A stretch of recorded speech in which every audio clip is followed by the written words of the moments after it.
अस्सलामुअलैकुम my YouTube family, कैसे हैं आप सब। उम्मीद है कि आप सब खैरियत से होंगे। आज हम बनाएंगे Dubai viral paratha smash burger. ये पराठा स्मैश बर्गर बहुत ही ज़्यादा मज़ेदार बनते हैं। मैं आपसे Dubai viral paratha smash burger की बहुत ही ज़्यादा आसान सी रेसिपी शेयर करूँगी। इसके साथ हम बनाएंगे जूसी सी चिकन पैटी, क्रिस्पी और लच्छेदार से पराठा बंस। बस आपने वीडियो को लास्ट तक वॉच करना है ताकि रेसिपी का कोई भी पॉइंट आपसे मिस ना हो। जब भी आप पराठा स्मैश बर्गर बनाए तो आपकी रेसिपी भी बिल्कुल परफेक्ट बने। चले बगैर टाइम वेस्ट किए मज़ेदार सी रेसिपी बनाना स्टार्ट करते हैं। सबसे पहले हम पराठा बंस के लिए डो तैयार करेंगे। एक बाउल में ऐड करेंगे 2 कप के बराबर मैदा। मैदे को मैंने अच्छी तरह से छान लिया था। 1 चाय की चम्मच के बराबर नमक ऐड करेंगे। 2 खाने के चम्मच के बराबर चीनी ऐड करेंगे। 2 खाने के चम्मच के बराबर ही घी ऐड कर देंगे। अब इन तमाम चीज़ों को हमने अच्छी तरह से मिक्स कर लेना है। जैसे ही ये तमाम चीज़ें अच्छी तरह से मिक्स हो जाएंगी, हम दूध की हेल्प से इसकी डो तैयार कर लेंगे। आप चाहें तो पानी की हेल्प से भी डो तैयार कर सकते हैं या फिर आधा दूध ले लें और आधा पानी, ठीक है। इसकी डो हम बिल्कुल वैसे ही तैयार करेंगे जैसे हम नॉर्मल आटा गूंथते हैं। डो तैयार हो चुकी है, अब इसे हम अच्छी तरह से गूंदेंगे ताकि डो स्मूथ हो जाए। पराठा बंस के लिए यहाँ पर हमारी बेहतरीन सी स्मूथ सी सॉफ्ट सी डो तैयार हो चुकी है। अब इस डो को हम रेस्ट देंगे। कोई भी आप छोटे साइज़ का बाउल ले लें, उसमें हम ये डो डाल देंगे। इसे हम कवर करके तकरीबन आधे घंटे का रेस्ट देंगे ताकि डो अच्छी तरह से सेट हो जाए। डो सेट हो रही है, हम चिकन पैटीज़ के लिए मिक्सचर तैयार करते हैं। एक बाउल में ऐड करेंगे आधा किलो के बराबर चिकन का कीमा। आधा किलो मैंने चिकन लिया था, उसको अच्छी तरह से वॉश कर लिया था। छन्नी में रखकर पानी ड्रेन करने के बाद मैंने इसका कीमा तैयार कर लिया था। जो चिकन है इसमें नमी बिल्कुल भी नहीं होनी चाहिए। एक दरमियाने साइज़ के प्याज को ग्रेट करके इसका पानी स्क्वीज़ कर लिया था, वो ऐड करेंगे। 1 चाय की चम्मच के बराबर लहसुन अदरक का पेस्ट ऐड करेंगे। 1 चाय की चम्मच के बराबर सूखे धनिया का पाउडर डालेंगे। 1 चाय की चम्मच के बराबर ज़ीरा पाउडर डालेंगे। 1 चाय की चम्मच के बराबर कुटी हुई लाल मिर्च ऐड कर देंगे और 1 चाय की चम्मच के बराबर ही लाल मिर्च का पाउडर डालेंगे और 1 चाय की चम्मच के बराबर नमक। नमक आप अपने टेस्ट के अकॉर्डिंग भी ऐड कर सकते हैं। आधा चाय की चम्मच के बराबर गरम मसाला पाउडर ऐड करेंगे। 1 खाने के चम्मच के बराबर बारीक कटी हुई फाइन चॉप्ड हरी मिर्ची ऐड करेंगे और 1 खाने के चम्मच के बराबर बारीक कटा हुआ ताज़ा हरा धनिया ऐड करेंगे और 2 खाने के चम्मच के बराबर घी ऐड कर देंगे। इसमें बस इतने ही इंग्रेडिएंट्स जाएंगे। अब इन तमाम चीज़ों को अच्छी तरह से मिक्स कर लेंगे।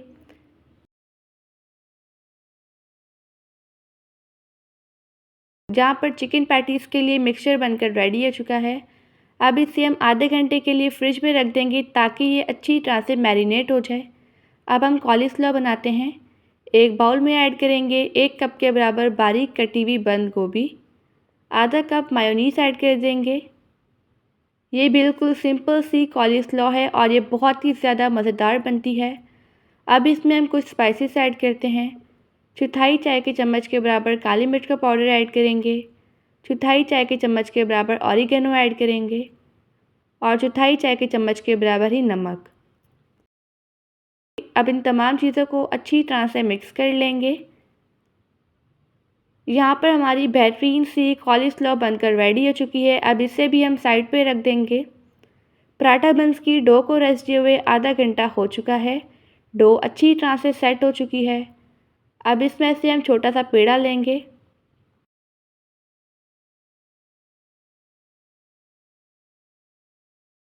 काउंटर पर हम मैदा स्प्रिंकल करेंगे। इस पर हम ये पेड़ा रखेंगे और इसे अच्छी तरह से बेल लेंगे।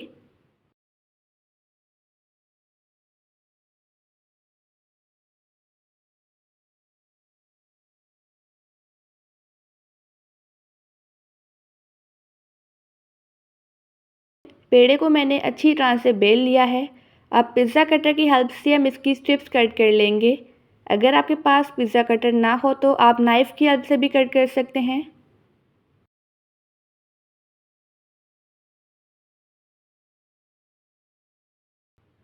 मैंने इसकी सारी स्ट्रिप्स कट कर ली हैं। अब इस पर हम घी या फिर कुकिंग ऑयल की ब्रशिंग कर लेंगे।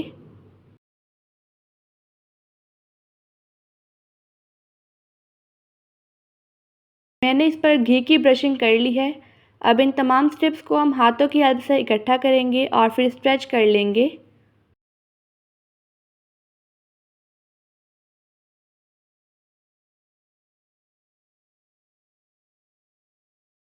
अब हम एक और स्टेप करेंगे। आप घी या फिर कुकिंग ऑयल को नीम गरम कर लें। उसमें हम ये स्ट्रिप्स तकरीबन 5 मिनट के लिए रख देंगे। आप इस रेसिपी को ज़रूर ट्राई कीजिएगा और मुझे अपना फीडबैक देना मत भूलिएगा। 5 मिनट हो चुके हैं स्ट्रिप्स को रखे हुए।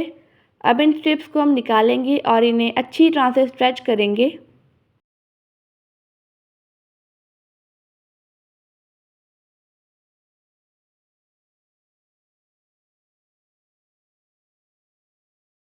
स्ट्रिप्स को स्ट्रेच करते ही इसका लच्छेदार सा पेड़ा तैयार करेंगे। इन स्ट्रिप्स को हमने अपनी फिंगर्स पर इस तरह से फोल्ड करना है। अब हम सेम इसी तरह से सारे लच्छेदार से पेड़े तैयार कर लेंगे। इन पेड़ों को भी हम रेस्ट देंगे। इन पेड़ों को हम एक बर्तन में ऐड करते जाएंगे। इन्हें हम तकरीबन 10 से 15 मिनट के लिए रेस्ट देंगे ताकि ये पेड़े भी अच्छी तरह से सेट हो जाएं।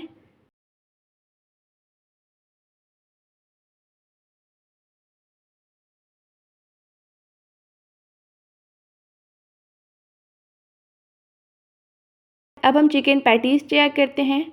जो हमने चिकन पैटीज़ का मिक्सचर रखा था वो अच्छी तरह से मैरिनेट हो चुका है। अब इससे हम चिकन पैटीज़ की शेप दे देंगे। इसकी हमने बिल्कुल पतली पतली सी चिकन पैटीज़ तैयार करनी है। अब मैं सेम इसी तरह से सारे मिक्सचर की चिकन पैटीज़ तैयार कर लूँगी।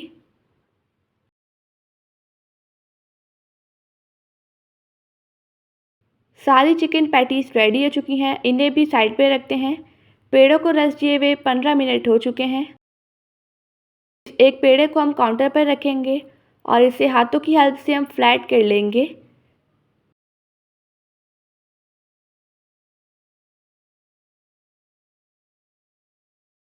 जो पराठा बंस होते हैं ये थोड़े मोटे ही होते हैं।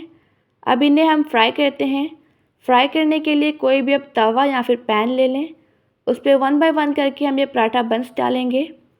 इन्हें हमने बिल्कुल हल्की आंच पर एक साइड से अच्छी तरह से कुक होने देना है। जैसे ही ये एक साइड से कुक हो जाएंगे इनकी साइड हम चेंज कर लेंगे और इन्हें दूसरी साइड से भी अच्छी तरह से कुक करेंगे। एक बैच में जितने पराठा बंस आएंगे हम उतने ही ऐड करेंगे और जो बकाया बचेंगे उन्हें हम बाद में फ्राई करेंगे, ठीक है। ये दोनों साइड से अच्छी तरह से कुक हो जाएंगे। इस पर हम घी या फिर कुकिंग ऑयल डालेंगे। ये आप पर डिपेंड है कि आप पराठा बंस को घी में फ्राई करते हैं या फिर कुकिंग ऑयल में। अगर आपको वीडियो अच्छी लगे तो वीडियो को लाइक कर दीजिएगा और एनबी कुकिंग को सब्सक्राइब भी कर लें।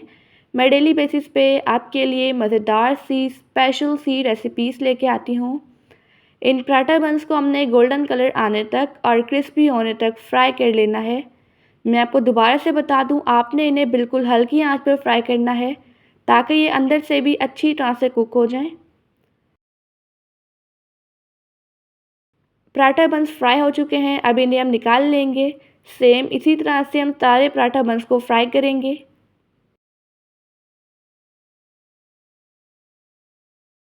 इन पराठा बंस को साइड पे रखते हैं और चिकन पैटीज़ को भी फ्राई करते हैं। इसी पैन में हम ये चिकन पैटीज़ ऐड करेंगे। इन चिकन पैटीज़ को भी हमने बिल्कुल हल्की आंच पर शैलो फ्राई करना है। इनको हमने गोल्डन कलर आने तक फ्राई कर लेना है, ठीक है। जैसे ही चिकन पैटीज़ एक साइड से फ्राई होंगी इनकी साइड हम चेंज करेंगे और दूसरी साइड से भी इन्हें अच्छी तरह से फ्राई कर लेंगे।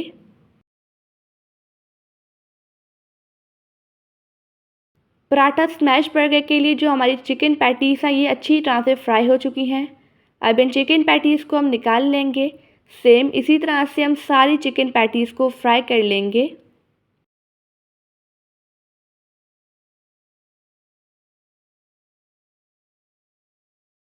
हमने सारे स्टेप्स फॉलो कर लिए हैं। अब मैं आपको एक चिकन पैटी तोड़ कर दिखाती हूँ। आप देख सकते हैं चिकन पैटी कितनी ज़्यादा जूसी बनी है। अब मैं आपको इसकी सर्विंग बताती हूँ। आपने इन्हें किस तरह से असेंबल करना है। जो पराठा बना है इस तरह से इसे हम सेंटर में से हाफ कट करेंगे। अब इसकी हम दोनों साइड्स पर केचप स्प्रेड कर लेंगे, ठीक है।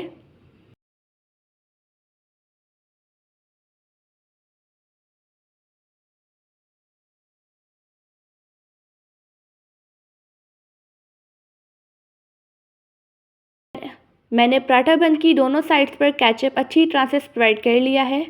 अब इसकी हम एक साइड पे रखेंगे कॉलीस्लॉ जो हमने स्टार्टिंग में रेडी की थी। ये कॉलीस्लॉ बहुत ही ज़्यादा मज़ेदार और सिंपल है। जो कॉलीस्लॉ है ये हमने एक ही साइड पर ऐड करनी है, ठीक है, दोनों साइड्स पर नहीं करनी है। कॉलीस्लॉ मैंने अच्छी तरह से ऐड कर ली है। अब इस पर हम रख देंगे चिकन पैटी जो हमने अभी रेडी की है। अब इसकी हम एक दूसरी साइड फ़ोल्ड कर लेंगे। माशाअल्लाह अल्हम्दुलिल्लाह हमारा मज़ेदार सा Dubai viral paratha smash burger बनकर रेडी हो चुका है। सेम इसी तरह से सारे पराठा स्मैश बर्गर तैयार कर लेंगे। अब चलते हैं इनकी फ़ाइनल लुक की तरफ। ये आप देख सकते हैं ये Dubai viral paratha smash burger कितना ज़्यादा मज़ेदार बना है। आपने इस रेसिपी को ज़रूर बनाना है और मुझे कमेंट्स करके बताना है कि आपको रेसिपी कैसी लगी है। आई होप कि आपको आज की रेसिपी बहुत ही ज़्यादा पसंद आई होगी। आप सब अपना ढेर सारा ध्यान रखिएगा, मुझे अपनी दुआ में याद रखिएगा। अल्लाह हाफ़िज़।